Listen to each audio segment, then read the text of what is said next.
May nagtatanong kung paano ako nag-aral ng caregiver dito sa Hong Kong. Nag-enroll ako sa Icon Medical Group. I-search ninyo yan sa kanilang Facebook page. Nandyan lahat ang details kung gusto ninyo na mag-inquire at kung magkano ang babayaran. So, every Sunday ang kinuha kong pasok dahil yun ang aking day off. At full payment ang binayaran ko dahil mas may discount. Siguro nasa 500 Hong Kong dollars din yun.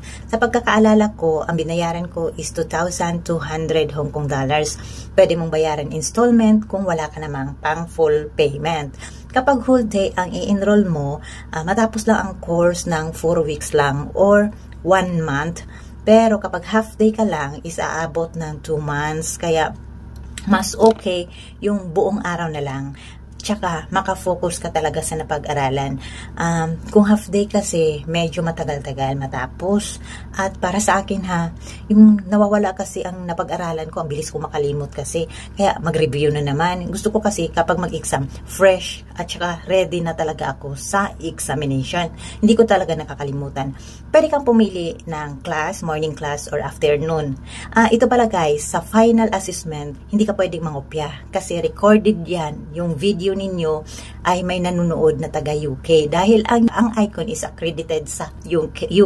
Kaya may certificate tayo na TC UK ata yun. Kaya pwede mong i-apply sa UK. Ang iba kasi, kaya sila nag-aral ng caregiver dito sa Hong Kong para mag-cross country sila. Mabilis lang kasi mag-cross country dito. Kaya para sa lahat ng mga gusto mag-cross country ay ingat-ingat lang po kayo guys kasi baka ma-scam kayo kasi marami din tayong mga kababayan na na-scam din sila.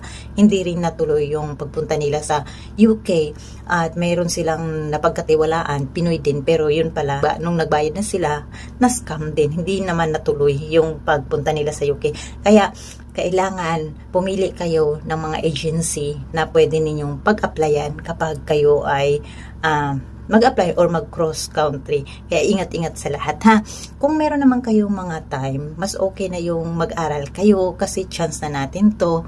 At yun guys, hindi lang naman sa pag-aaral ng caregiver para lang makapag-cross country tayo.